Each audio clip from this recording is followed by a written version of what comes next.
마을에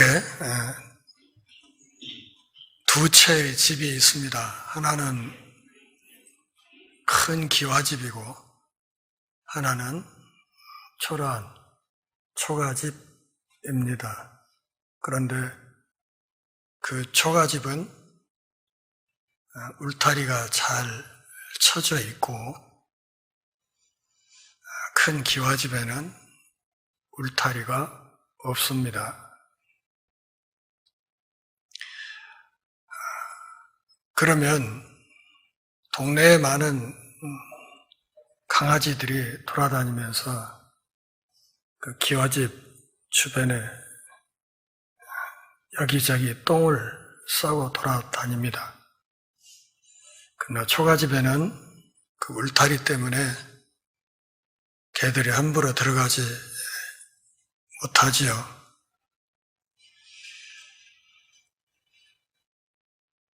부모 자식 관계, 또 스승과 제자 사이의 관계,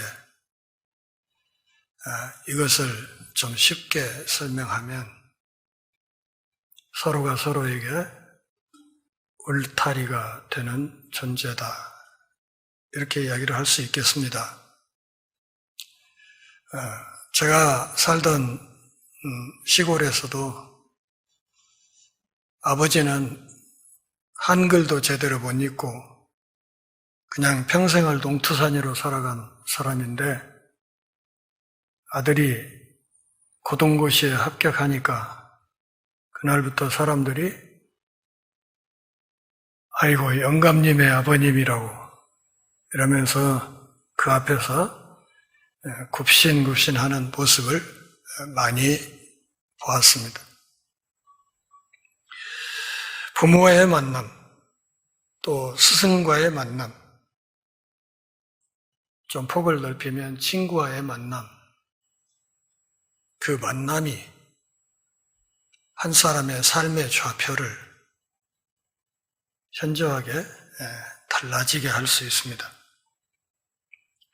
스승과 제자 사이, 조금 전에 말씀드린 것처럼 서로가 서로에게 울타리가 되어주는 관계다, 그렇게 말씀드렸지요. 처음에는 스승이 제자의 울타리가 되지만 세월이 흐르면 나중에는 그 스승의 지도 아래 성장한 제자가 그 스승의 울타리가 되어주기도 합니다. 디모데를 만난 사도 바울, 참 행복한 사람이었고 또 사도 바울을 스승으로 두었던 디모데 목사 역시 참 행복한 사역자였을 것이다, 이렇게 생각합니다. 디모데는 사도 바울보다 인생의 경륜도 짧고 또 몸도 많이 약한 사람이었지만 그러나 사도 바울은 그의 외할머니 로이스, 또 그의 어머니인 유니게의 믿음을 보았고, 그리고 그런 믿음의 외할머니, 믿음의 어머니 아래에서 성장한 디모데를 보는 눈이 있었습니다. 그래서 그를 친히 자신의 영적인 아들이라 이렇게 생각을 하고 있었습니다. 생각해 보십시오. 감옥에 갇혀서 언제 처형당할지 모르는 사형수가 그 어두운 지하 감옥에서 디모데 전서를 쓰고 디모데 후서를 쓰고 이렇게 편지를 써서 보내는 그 열정, 거기에 담긴 사도 바울의 마음, 또 그 편지를 받아드는 디모데의 마음이 어땠을 것인지 이것을 한번 잘 생각해 볼 필요가 있습니다.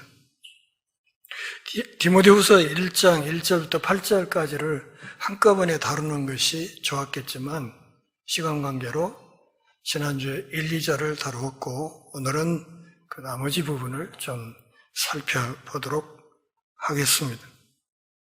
1, 2절이 헬라어 성경에서 하나의 문장으로 되어 있다고 했습니다. 그런데 오늘 본문 3절, 4절, 5절도 헬라어 성경에서는 이것이 한 개의 문장으로 되어 있습니다. 그만큼 복잡한 구문 구조를 가지고 있는 문장이고, 그렇기에 이 성경을 번역하는 사람들도 이렇게 긴 내용이 하나의 문장으로 묶여 있기 때문에 번역 과정에서 상당한 어려움을 겪습니다. 그것은 전문적으로 신학자들이 하는 작업이기 때문에 여기서 다룰 필요는 없겠고, 어쨌든 3, 4, 5절이 하나의 문장으로 되어 있다 하는 것을 생각하면서 이 말씀을 보면 좋겠습니다. 3절부터 8절까지 이 말씀을 요약할 수 있는 낱말이 대략 3가지라고 생각합니다. 첫째는 감사, 둘째는 그리움, 그리고 셋째는 격려입니다. 감사는 하나님을 향한 감사이고, 그리움과 격려는 디모데를 향한 것입니다. 우선 3절, 4절, 5절에서 우리가 조금 먼저 정리를 해야 될 낱말이 하나 있습니다. 그것은 3절, 4절, 5절에 들어있는 생각하여 라는 말입니다. 3절에도 생각하여 라는 말이 있고, 4절에도 있고, 5절에도 생각하여 라는 말이 있습니다. 그런데 이 생각하여 라는 말은 보다 더 정확하게 번역을 하면 기억하여 이런 말입니다. 사도 바울은 3가지를 기억하면서 하나님께 감사한다고 말하고 있습니다. 너를 생각한다. 너의 눈물을 기억한다. 그리고 너의 믿음을 기억한다. 내가 지금 옥에 갇혀서 언제 처형당할지 모르는 상황이지만 내가 디모데 목사 그대를 기억하고 있고, 그대의 눈물을 기억하고 있으며 그대의 믿음을 기억하고 있다. 이것을 지금 3, 4, 5절에서 말하고 있는 것입니다. 3절 한번 같이 읽어보실까요? 내가 밤낮 간구하는 가운데 쉬지 않고 너를 생각하며 청결한 양심으로 조상적부터 섬겨오는 하나님께 감사한다. 쉬지 않고 그대를 내가 기억하고 있다. 기도 중에 끊임없이 떠오르는 이름이 디모데라는 이름이다. 그리고 디모데 목사와 만남, 그것을 하나님께 감사한다. 이렇게 말하고 있습니다.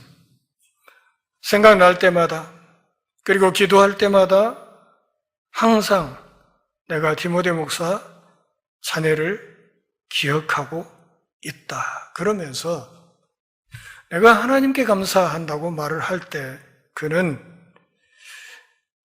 조상적부터 섬겨오는 하나님이라는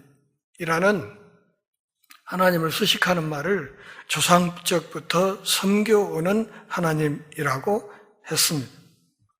사도 바울은 지금 유대인들로부터 배신자라는 비난을 받고 있고, 우리가 사도행전에서 살펴보았듯이 사도 바울을 죽이기 위해서 조직된 암살단도 있었던 것을 우리가 잘 알고 있습니다. 유대인들이 비난이 많은 그런 속에서도 사도 바울은 내가 배신자가 아니다 이렇게 말을 하는 겁니다. 내가 섬기는 하나님은 내 조상 때부터 섬겨오는 하나님이시다. 나는 유대인의 후손으로서 추호도 부끄러움이 없다. 조상적부터 섬겨오는 하나님이라는 말은 사도 바울이 갖고 있는 믿음의 뿌리가 구약에 있다는 말입니다. 그리고 구약의 하나님을 여러 가지로 정리할 수 있겠지만 요약하면 구약의 하나님은 신실하신 하나님이라고 말할 수 있겠습니다. 메시아가 올 것이다. 수없이 약속하셨던 그 약속을 끝내 지켜내시는 신실하신 하나님. 그 신실하신 하나님이 나의 믿음의 뿌리다.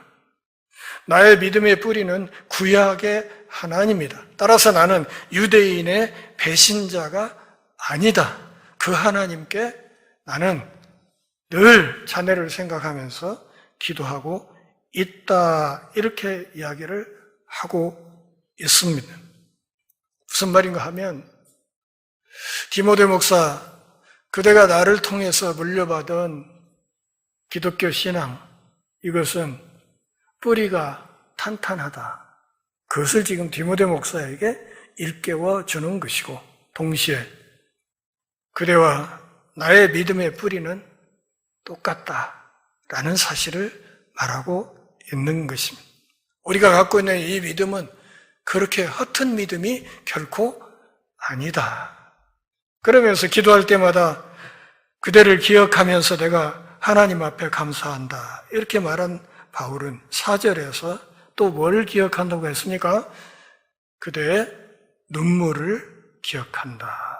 사도행전 20장 37절을 보면 밀레도에서 에베소 교회 장로들과 만나서 이야기하고 마지막으로 헤어질 때 그들이 서로 끌어안고 통곡했던 장면이 있습니다. 사도 바울은 어쩌면 이 상황을 이야기하고 있을 것입니다. 그대가 흘렸던 그 눈물을 내가 아직도 기억하고 있다. 그러면서 그대 보기를 내가 원하고 있다. 이렇게 얘기를 했습니다. 디모데후서 4장 9절부터 11절까지 말씀을 보면 이제 나중에 우리가 다루겠지만 바울은 디모데를 향해서 뭐라고 말합니까? 빨리 로마로 오라고. 빨리 로마로 와서 마지막으로 얼굴 한번 보자고 이렇게 이야기를 했습니다. 디모데 목사는 바울에게 보고 싶은 사람, 그리운 사람이었습니다. 그리고 생애 마지막으로 꼭 한번 다시 보고 싶은 그런 제자였습니다. 이 말 속에 녹아있는 사도 바울의 마음이 어떠한지는 우리는 잘 모릅니다. 그렇지만 짐작은 할 수 있죠. 얼마나 보고 싶었을까? 그러면 편지에서 이렇게 계속해서 너를 보고 싶다고 이야기를 할까? 이것을 생각할 수 있습니다. 저 뒤에 4장 21절에서 사도 바울은 좀 더 구체적으로 이야기합니다. 언제까지? 가을이 끝나기 전에, 겨울 전에 빨리 와줬으면 좋겠다. 시간이 아직 없다. 시간이 이제 별로 없다. 얼마 안 남은 것 같다. 그래, 빨리 오면 좋겠다. 이렇게 이야기를 했습니다. 사랑하는 동역자 여러분, 살아가면서 보고 싶은 사람이 있다는 것, 이것처럼 큰 복도 없습니다. 그렇지 않습니까? 살다 보면 그 인간 이름만 생각이 듭니다. 면상만 쳐다봐도 소화가 안 되고 10년 전에 체기가 다시 올라오는 그런 사람도 있지 않습니까? 그런데 죽기 전에 꼭 한번 봤으면 좋겠다 하는 이런 사람이 가슴에 있다는 것, 이게 얼마나 큰 복이냐 그런 말이죠. 그런 점에서 사도 바울은 비록 감옥에 갇혀 있지만 참으로 복된 사람이었다 이렇게 말을 할 수 있습니다. 5절 같이 봅니다. 이는 내 속에 거짓이 없는 믿음이 있음을 기억함이라. 이 믿음은 먼저 내 애조모 로이스와 내 어머니 유니게 속에 있더니 내 속에도 있는 줄 확신하노라. 1절에서 사도 바울은 뭐라고 말했어요? 내 믿음이 뿌리 있는 믿음이다 이렇게 얘기했습니다. 그리고 3절에서요 그렇게 얘기를 했죠. 근데 5절에서는 뭐라고? 디모데 목사 자네의 믿음도 뿌리 있는 믿음이다. 우리는 서로 뿌리 깊은 믿음을 가졌다는 점에서 공통점이 있다. 나의 믿음의 뿌리도 만만치 않지만 디모데 목사 그대 믿음의 뿌리도 만만치 않다. 참 좋은 믿음의 뿌리를 가진 사람이다. 자네 외할머니가 가졌던 그 복된 믿음, 그것이 자네 어머니 윤희계에게 잘 계승되었고 또 그 복된 믿음이 디모데 목사 그대에게도 잘 전달이 되었다. 5절 보면 거기에 소개라는 말이 2번 쓰였죠. 이것은 신앙의 대물림을 말하는 거예요. 신앙의 대물림이 잘 되어 있다. 그 뿌리 깊은 믿음이 잘 보존되어서 디모데 목사 그대에게 잘 전승이 되어 있다. 뭘 알 수 있습니까? 한쪽 부모만의 믿음으로도 신앙의 후손은 얼마든지 잘 세워나갈 수 있다. 이것을 이야기하는 것입니다. 외가 쪽의 믿음만으로도 디모데 목사가 훌륭한 믿음의 사람이 되었고 바울의 훌륭한 계승자가 되었다 하는 사실을 말하고 있는 것입니다. 사도행전 16장 1절을 보면 디모데의 부모에 대해서 설명이 있죠. 어머니는 어떤 사람? 믿는 유대 여자. 그리고 아버지는 헬라 사람. 야, 신실한 그 유대인이 어떻게 헬라인과 결혼했을까 이런 생각을 할 수 있는데 많은 신학자들은 이 두 사람이 윤희계가 결혼 전에 이미 기독교로 이렇게 기독교 신앙을 받아들였으리라 이렇게 추측하는 신학자도 있습니다. 물론 성경에 기록이 없기 때문에 얼마나 타당성이 있는지는 모르겠습니다. 어쨌든 외할머니와 어머니를 통해서 물려받은 신앙이 디모데 목사 쪽으로도 온전하게 계승되어 있다고 이야기를 했습니다. 그래서 3가지를 기억하면서 하나님께 감사한다고 했죠. 디모데 목사, 그대를 내가 기억하고 있다. 또 그대가 흘렸던 그 진실한 눈물을 기억하고 있다. 그리고 그대 가슴 속에 살아 숨쉬고 있는 신실한 믿음을 내가 기억하고 있다. 그래서 그렇게 훌륭한 믿음의 후배, 믿음의 제자를 두게 된 이 사실에 대해서 내가 조상 때부터 섬겨오는 하나님께 감사하고 있다. 그리고 나는 그 하나님을 청결한 양심으로 섬겨왔고 지금도 그렇게 섬기고 있다. 그렇게 열심히 섬겼더니 바울이 지금 어디 있어요? 빵에 들어가 있는 거예요. 사형수가 되어서 빵에 들어가 앉아 있는 거예요. 그런데 그런 하나님께 원망하는 것이 아니라 나는 감사하고 있다. 사도 바울의 믿음의 그 수준 우리가 상상하기 어렵습니다. 얼마나 높은 경지에 가 있는지 정말 무시무시한 신앙입니다. 이 무서운 신앙을 디모데 목사가 계승하고 있다 하는 사실을 말하고 있는 것입니다.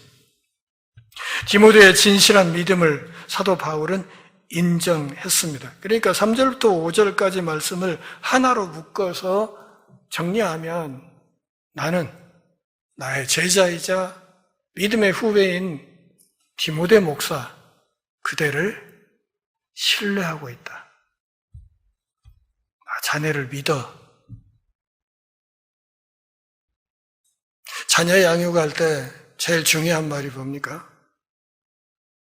야, 왜 공부 안 하냐? 그렇게 잠만 퍼져갖고 어떻게 할래? 텔레비 좀 그만 봐라. 게임 좀이야. 썩을 마. 백날 이거 해야 소용없어요. 중요한 말은 너는 내 자식이고 나는 너를 믿는다.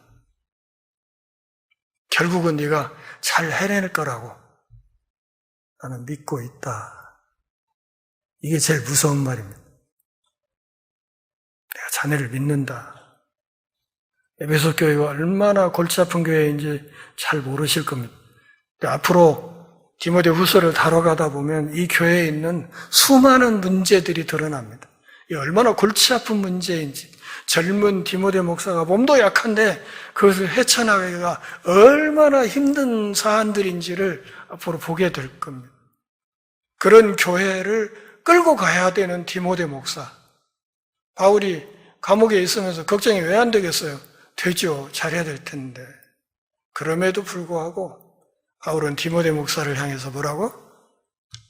난 자네를 믿어. 잘할 거야. 잘 해낼 거야. 잘 헤쳐갈 거야. 나는 그대를 꿀떡같이 믿고 있다. 요한계시록 2장을 보시면 소아시아 7교회 편지할 때 맨 첫 편지가 에베소 교회에 보낸 편지죠. 거기에 에베소 교회가 주님으로부터 얼마나 책망을 많이 들었는지 여러분 기억하실 겁니다.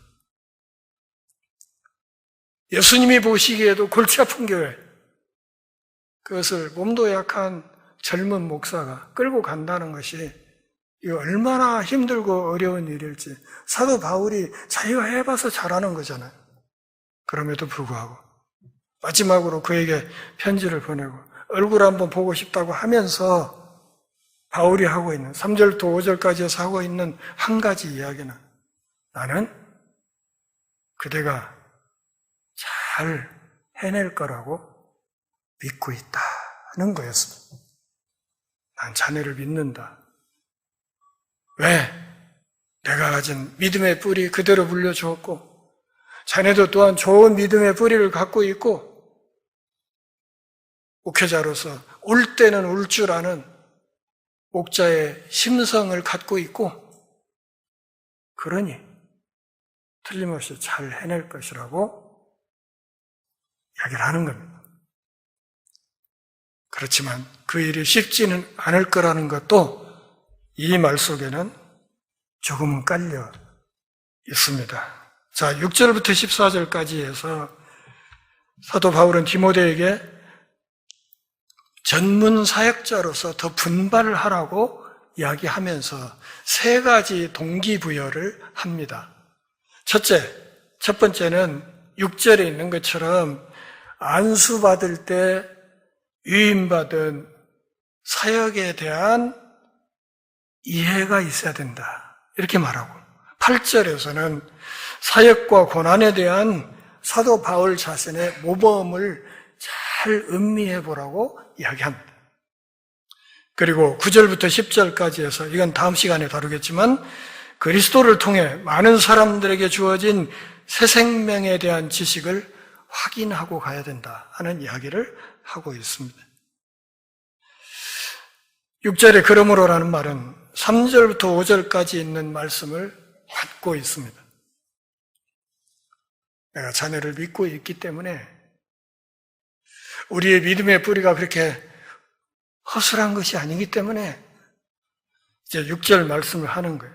내가 나의 안수함으로 뇌 속에 있는 하나님의 은사를 다시 불릴듯 하게 하기 위하여 너로 뭐하게 해요? 기억나게 한다. 내가 그대에 대해서 기억하고 있는 것처럼 디모데 목사 그대도 기억해야 될 게 있다. 목사 안수 받을 때 하나님으로부터 위임받은 것, 그것에 대한 열정을 유지하고 있어라. 초심을 잃지 마라. 그 이야기를 하는 겁니다. 초심을 잃지 마라. 다시 불릴 듯하게 하는 이 말은 디모데 목사가 몸도 약하고 나이도 어리고 문제는 골치 아프고 하는 상황에서 의기소침할 위험이 있기 때문에 하는 말이지, 지금 디모데의 열정이 꺼졌다고 말하는 것은 아닙니다. 잘하고 있지만 그럼에도 그 열정 끝까지 갖고 가야 된다. 그 이야기를 하는 것입니다. 오늘 본문 6절은 마치 바울 자신이 안수한 것처럼 표현했지만 디모데 전서를 읽어보면 장로회에서 안수받았다고 돼 있죠. 그러니까 장로회에서 안수받았다는 말이 있는데 오늘 본문 6절에서는 바울 자신이 직접 안수한 것처럼 표현을 했습니다. 이것은 디모데가 사도 바울의 직접 계승자라는 것을 강조하기 위한 표현입니다. 아울러서 디모데를 대하는 사람들이 디모데를 가볍게 여기면 안 된다는 뜻도 이 안에 함축이 되어 있습니다. 하나님으로부터 받은 은사에 기대어 초심을 잃지 말고 안수받을 때 다짐했던 그것을 끝까지 유지하면서 달려가라고 이야기를 합니다. 받은 은사라고 이야기를 하는 것은 이 일이 사람의 재능이나 노력을 가지고 되는 것이 아니라는 것을 말하는 겁니다. 우리 신학교 다닐 때 전도사들 사이에 서로 기분 나쁘면 욕할 때 했던 말이 있어요. 욕할 때. 너희 새끼 성령 못 받고 목회나 해라.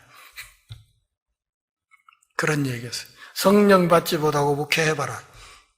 이 말은 성령의 동행과 성령의 이끄심이 없이는 일하기 어렵다는 뜻입니다.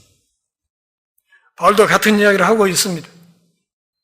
성령과 동행하며 성령의 이끄심을 받으면서 안수받을 때 다짐하고 하나님 앞에 고백했던 그 모든 것들을 끝까지 잘 유지하면서 열정을 잃지 말고 달려나가라. 그렇게 이야기하고 있습니다. 처음처럼 소주 마시라는 얘기 아니에요. 처음처럼 그 마음 끝까지 갖고 흔들림 없이 가라. 7절 같이 읽습니다. 하나님이 우리에게 주신 것은 두려워하는 마음이 아니요 오직 능력과 사랑과 절제하는 마음이다. 사역자가 마음에 두려워하는 마음이 있다면 그 마음은 하나님이 주신 마음이 아니다. 그런 말입니다. 하나님은 그런 마음을 주지 않는다. 그 일을 감당할 은사를 주시는 분이 그런 마음을 줄 리는 없다. 오히려 하나님이 주시는 건 뭐라고요? 능력. 능력이라는 건 뭐예요? 고난을 견디는 힘이에요. 고난을 견디는 힘. 다시 말하면 사역자의 권위를 말하는 것입니다. 사랑은 무엇입니까? 성도들을 돕는 힘입니다. 성도들을 대하는 자세를 말하는 거예요. 절제라는 것은 무엇입니까? 성도들이 온전해지도록 선한 모범을 보이는 걸 말하는 거예요. 모범을 보이면서 주님의 백성들을 사랑하면서 하나님이 주신 권위로 어려움이 있어도 그 고난을 끝까지 견뎌나가도록 하나님이 주시는 마음이 능력과 사랑과 절제하는 마음이라고 말한 것입니다. 그러니 디모데 목사 그대의 마음속에 혹여 두려움이 있다면 그것은 잘못 가는 것이다. 이렇게 말. 그런 마음보다는 하나님이 주신 능력과 하나님이 주신 사랑과 하나님이 주신 절제력을 가지고 이 어려운 직을 잘 수행해 나가야 된다. 이렇게 말하고 있는 것입니다. 절제를 말하는 것은 앞서 뛰는 목사의 모범이 성도들에게 어떤 영향을 끼치는가를 지금 바울이 강조하고 있는 것입니다. 9.11 테러를 저는 우연히 텔레비 채널을 돌다가 그냥 실시간으로 봤어요. 그 비행기가 세계 무역센터에 와서 그냥 그 건물이 막 두부처럼 뛰어드니까 그냥 꽂혀버리면서 그냥 무너져 내렸잖아요. 그걸 제가 실시간으로 보는 순간에 뭐야 저거 생방이라는데 저 뭐예요? 영화도 아니고 뭐지 저거? 그랬더니 진짜로 그렇게 실제 일어난 일이었더라고요. 테러리스트들이 했던 그 행위 굉장히 큰 영향을 끼쳤습니다. 어떤 영향이요? 지금 우리가 비행기 타려면 2시간 전에 보안 검색을 받고 탑승 수속을 해야 됩니다. 2시간 전부터. 이 테러리스트의 영향력, 이 전 세계에 지금도 미치고 있고 앞으로도 계속 미칠 거예요. 그렇다면 선한 일의 영향력은 어떠할까요? 그래서 사도 바울은 디모데 목사에게 사랑과 절제, 능력이 있어야 된다고 이야기를 하고 있는 것입니다. 그것은 그대 안에 있는 것이 아니라 하나님의 은사로 주시는 것이다. 주시는 은사를 가지고 이 사역을 고난 중에도 잘 감당해 나가야 된다고 이야기를 한 것입니다.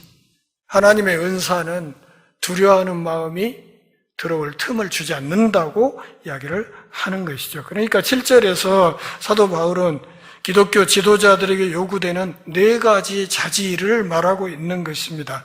첫째는 뭐예요? 용기, 두려움의 반대, 용기. 둘째, 능력. 셋째, 사랑. 넷째, 자기 절제. 이것이 갖춰져야 지도자로서의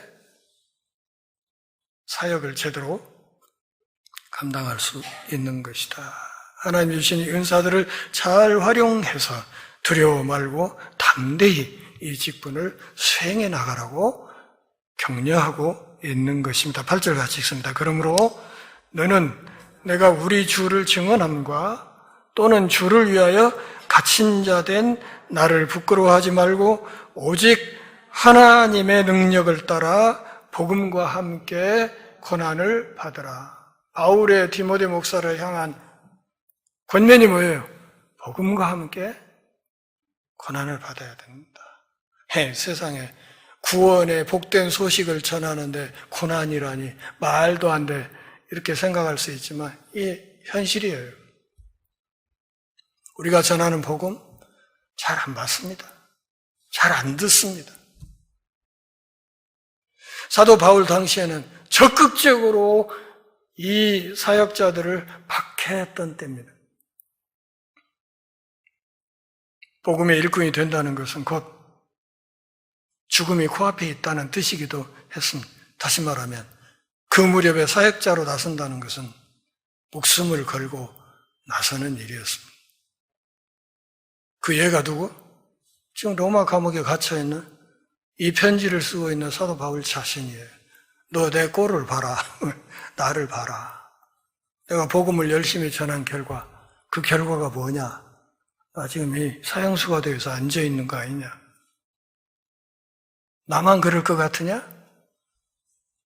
디모데 목사, 자네의 앞길도 다르지 않다. 그러니 중요한 것, 복음과 함께 고난을 받을 각오를 해야 된다. 죽을 각오하지 않으면 이 일 감당할 수 없을 것이다. 얼마 전에 민주당 관계자들하고 이재명 대통령에게 문자를 보냈어요. 죽을 각오하십시오. 당신 살려고 하면 지금 하고 있는 일 절대 못합니다. 노무현 대통령 보세요. 그 꼴 당하고 싶지 않으면 죽을 각오하고 일을 하십시오. 그렇게 당부를 했어요. 그런데 복음과 함께 고난을 받는 일, 사람의 힘으로 견딜 수 있어요, 없어요? 어려워요. 그렇기 때문에 사도 바울은 그 앞에 어떤 말을 붙였습니까? 오직 하나님의 능력을 따라서 가야 된다. 하나님의 능력이 뒷받침되지 않으면, 하나님 능력이 아니면 다른 어떤 것으로도 복음과 함께 고난받는 이 길 갈 수 없다. 그렇게 잘라서 이야기를 했습니다. 그러면서 자신의 사역의 결과를 말하고 있어요. 내가 우리 주를 증언하는 그 일. 뭘 증거해요? 복음을 증거하는 그 일. 복음의 핵심이 뭐예요? 십자가에서 공개 처형당한 메시아예요. 로마 법에 의해서 십자가에서 공개 처형당한 그를 우주의 왕이라고 전하는 게 이게 복음이에요. 이걸 전하다가 그분처럼 나도 지금 옥에 갇혀서 사형수가 되어 있다. 갇혀있는 나의 현실을 그대가 보지 않는가? 이 상황을 자칫하면 자네는 부끄러워할 수 있다고 얘기해요. 부끄러워할 수 있다. 이 부끄러워한다는 말이 이 다음에 오네시보로 이야기에서도 나옵니다. 그는 내가 갇힌 걸 부끄러워하지 않았다는 얘기를 해요.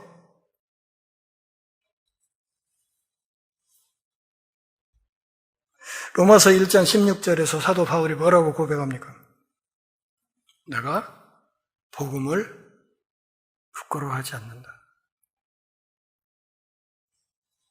이건 수치스러운 것이 아니라 우리의 교주가 십자가에서 30대 초반에 공개 처형 당한 이거 수치스러운 일 아니다. 이보다 더 영광스러운 건 없다. 그분이 그 길 가셨고 나는 그분의 복음을 전했고 그러다가 나는 지금 갇혀서 이 로마 감옥에 고난을 당하고 있다. 나는 이 일 부끄러워하지 않는다. 그러니 디모데 목사 그대도 갇혀있는 나 부끄러워할 필요 없다. 왜? 이 일은 조만간 디모데 자네에게도 닥칠 거니까. 우리는 같은 길을 가야 되는 사람이니까. 전승에 의하면 사도 바울이 이 편지를 받고 디모데가 로마 감옥으로 바울을 면회하러 왔다가 같이 투옥되었다는 이야기도 있습니다.